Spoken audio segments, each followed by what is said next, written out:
Đây là một hòn đảo nhỏ, gọi nó là một hòn đảo nhỏ bởi vì diện tích của nó chỉ là 30 km vuông mà thôi. Ở đây không có thành phố, không có những người dân thường, không có ánh đèn du lịch. Nhưng trong hơn một nửa thế kỷ qua, mỗi khi Trung Đông bùng lửa, từ Iraq, Afghanistan cho tới Iran, cái tên của hòn đảo này lại âm thầm xuất hiện trong phòng họp của Lầu Năm Góc tại nước Mỹ. Một vành san hô hình móng ngựa nằm giữa Ấn Độ Dương, cách Iran khoảng 3.800 km, xa để đủ an toàn, gần để đủ tấn công. Vì sao hòn đảo này quyết định số phận của cả Trung Đông? Chào mừng đến với đảo Diego Garcia. Vậy Diego Garcia là hòn đảo nào? Tại sao nó được ví như một tàu sân bay không thể chìm? Diego Garcia trước hết là một hòn đảo san hô nằm ở giữa Ấn Độ Dương, cách xa mọi lục địa lớn. Nếu chỉ nhìn bằng bản đồ bình thường, đây không phải là một hòn đảo núi lửa thực sự nổi bật, không có những vách đá dựng đứng hay những rừng rậm dày đặc. Nó là một vành san hô hình móng ngựa, bao quanh một đầm phá nước xanh ngọc ở trung tâm, trông giống như một chiếc vòng khổng lồ bị vỡ một đoạn nổi giữa đại dương. Cái tên Diego Garcia nghe cũng rất thú vị. Một cái tên đậm chất Latin, một cái tên nằm ở đâu đó bán đảo Iberia, nhưng bây giờ lại đang được sử dụng bởi nước Mỹ. Bởi vì vào khoảng thế kỷ thứ 15, thế kỷ thứ 16, các thủy thủ Bồ Đào Nha bắt đầu vươn xuống Ấn Độ Dương sau khi Vasco da Gama tìm được đường vòng qua mũi Hảo Vọng để đến Ấn Độ. Và khi họ đi ngang qua quần đảo này, họ ghi nhận và đặt tên nhiều đảo theo tên người, tên thuyền trưởng hoặc tên những người tài trợ cho chuyến đi. Theo các tài liệu thì đảo này được đặt theo tên của một người Bồ Đào Nha có tên là Diogo Garcia, và khi viết sang tiếng Tây Ban Nha thì Diogo thành Diego. Nếu bạn xem bóng đá thì thấy là những cầu thủ người Bồ Đào Nha họ không phải là Diego mà là Diogo, ví dụ như là Diogo Dalot chẳng hạn. Hòn đảo này thì thuộc quần đảo có tên là quần đảo Chagos, nó nằm giữa Ấn Độ Dương, cách Ấn Độ khoảng 1.800 km, cách Sri Lanka gần 2.000 km, cách bờ biển Đông Phi hơn 3.000 km. Điều đó có nghĩa đây là một trong những hòn đảo biệt lập nhất thế giới, không nằm sát bất kỳ quốc gia lục địa nào. Tọa độ của hòn đảo này gần xích đạo nên khí hậu mang tính nhiệt đới đại dương quanh năm. Đảo này thì dài khoảng 60 km nhưng mà diện tích phần đất nổi chỉ khoảng 30 km vuông. Bên trong là một đầm phá rộng tới khoảng 170 km vuông. Nhìn từ vệ tinh, bạn sẽ thấy một vòng cát trắng mảnh mai bao quanh mặt nước phẳng lặng ở giữa, còn bên ngoài là đại dương sâu thẳm. Cấu trúc này hình thành từ một núi lửa cổ dưới đáy biển đã chìm dần theo thời gian. Và khi lõi núi lửa bị lún xuống, san hô tiếp tục phát triển xung quanh rìa, để rồi cuối cùng tạo thành một vành đảo như hiện nay, gần giống như là một chữ C. Quá trình này kéo dài hàng trăm nghìn năm, thậm chí là hàng triệu năm. Về độ cao thì đảo này gần như là phẳng hoàn toàn. Độ cao trung bình chỉ khoảng 1 đến 2 mét so với mực nước biển, và điểm cao nhất cũng chỉ khoảng 6 đến 7 mét. Không có núi, không có sông suối tự nhiên và không có hồ nước ngọt. Nền đất chủ yếu là cát san hô và trầm tích biển, khá nghèo dinh dưỡng.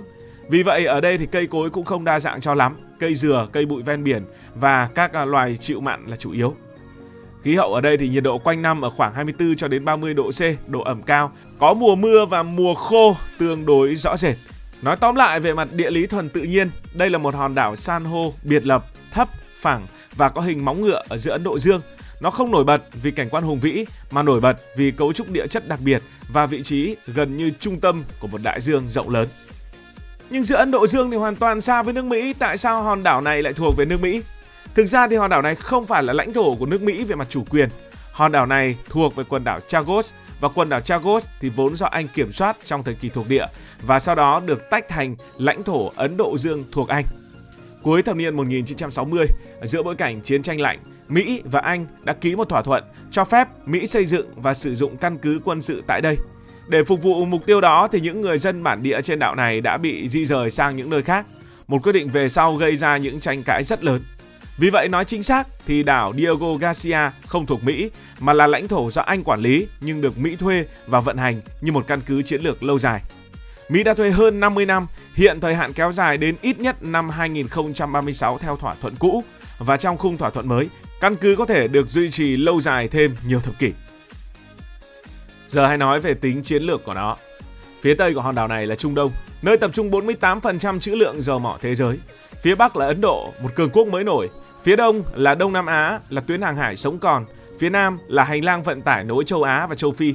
Và Diego Garcia thì nằm gần trung tâm Ấn Độ Dương, giống như một trạm trung chuyển khổng lồ giữa đại dương, giống như một trạm gác giữa đại dương. Từ đây Mỹ có thể kiểm soát dầu mỏ qua eo biển Hormuz, hỗ trợ những chiến dịch ở Iraq, ở Afghanistan, giám sát Ấn Độ Dương nơi có sự hiện diện của các cường quốc khác, trong đó có Trung Quốc. Ở trong chiến lược thì người ta gọi đây là tàu sân bay không thể đánh chìm, vì nó là đảo nên không thể bị chìm như tàu thật và chắc chắn là đánh mãi cũng không thể chìm được. Vậy thì đã ví von Diego Garcia như một tàu sân bay không thể chìm thì tất nhiên chúng ta phải nói đến máy bay, phải nói đến nó đã từng có sự hiện diện của máy bay hay chưa. Và quả thật nó có sự hiện diện của máy bay rồi, không phải là máy bay bình thường mà là những cỗ máy ném bom chiến lược hàng đầu của nước Mỹ. Chính những chiếc oanh tạc cơ này mới biến một hòn đảo 30 km vuông giữa đại dương thành bàn đạp có thể vươn tới hàng nghìn km. Những máy bay trứ danh của nước Mỹ như là B-2 Spirit, B-52 và B-1 Lancer là những cái tên đã gắn liền với đảo Diego Garcia. Đây đều là những máy bay ném bom chiến lược tầm xa hoặc có khả năng không chiến cực kỳ linh hoạt. Nó có khả năng mang khối lượng bom lớn và bay liên lục địa. Đặc biệt là máy bay B-2.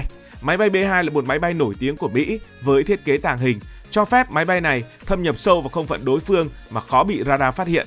Còn B-52 là máy bay huyền thoại của không quân Mỹ suốt từ thời kỳ chiến tranh lạnh.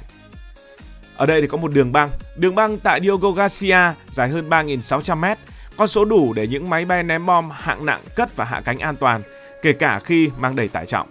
Với chiều dài này, hòn đảo có thể tiếp nhận những loại máy bay chiến lược lớn nhất của Mỹ mà không gặp hạn chế về kỹ thuật.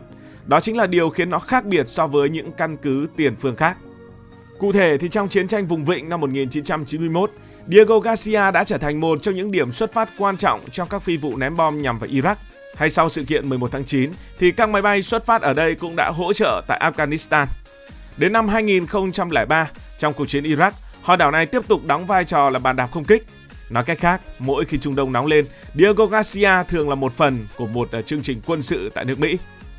Có một cột mốc đặc biệt đáng chú ý xảy ra vào năm 2001, khi một chiếc máy bay B-2 của nước Mỹ đã thực hiện chuyến bay hơn 44 giờ liên tục.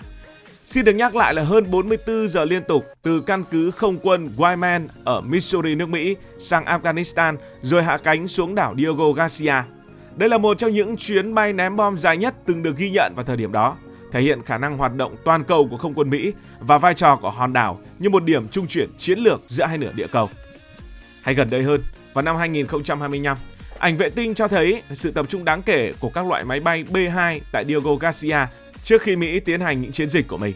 Dù phi đội thực tế xuất phát từ lãnh thổ Mỹ trong chiến dịch đó, nhưng sự hiện diện của các máy bay B-2 tại đảo khiến người ta đặt câu hỏi và dự đoán về khả năng xảy ra một động thái quân sự lớn ở đâu đó, nhất là ở Trung Đông.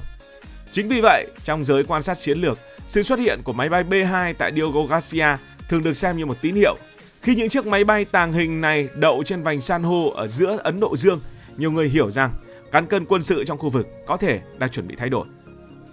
Ở đảo Diego Garcia không chỉ có máy bay mà còn có cả một hệ thống vận hành liên tục. Đây còn là điểm neo đậu tàu ngầm hạt nhân, đây là kho hậu cần khổng lồ chứa nhiên liệu và đạn dược, đây là trạm tiếp tế giữa đại dương cho tàu chiến của Mỹ. Vị trí của nó giúp nước Mỹ không phụ thuộc hoàn toàn vào căn cứ ở Trung Đông, nơi dễ bị tấn công bằng tên lửa. Nếu chẳng may có khủng hoảng xảy ra ở Iran, Mỹ không cần xuất phát từ nước Mỹ, không cần phụ thuộc vào Ả Rập Xê Út hay là Qatar, những đối tác thân thuộc của nước Mỹ. Họ vẫn có một căn cứ ở giữa biển, ngoài tầm với của phần lớn các loại vũ khí tầm ngắn và tầm trung. Thế nên người ta nói Diego Garcia là hòn đảo có thể quyết định số phận của cả Trung Đông với diện tích chỉ khoảng 30 km vuông. Vì Trung Đông là khu vực mà đa phần xuất khẩu dầu đi qua những tuyến biển lân cận, là nơi điểm nóng xung đột suốt nhiều thế kỷ, là nơi Mỹ, Nga, Iran và Israel đều có lợi ích của mình ở đây. Và nếu Mỹ có căn cứ đủ gần để triển khai máy bay tàng hình trong vài giờ, duy trì hiện diện hải quân dài hạn, tấn công mà không cần phụ thuộc vào các nước chủ nhà Trung Đông, thì cán cân quyền lực sẽ thay đổi và Diego Garcia tạo ra cán cân quyền lực ấy. Hòn đảo này không trực tiếp quyết định chính trị Trung Đông, nhưng nó quyết định khả năng Mỹ can thiệp và điều đó đủ để ảnh hưởng tới mọi tính toán ở trong khu vực. Cảm ơn vì đã quan tâm theo dõi câu chuyện này. Nếu cảm thấy thú vị, bạn có thể nhấn nút đăng ký kênh, bật chuông thông báo và chia sẻ. Còn bây giờ thì xin được nói lời chào, tạm biệt. Cảm ơn các bạn đã dành sự đồng hành cùng Hải Thanh Story đi qua những vùng đất, khám phá những điều mới.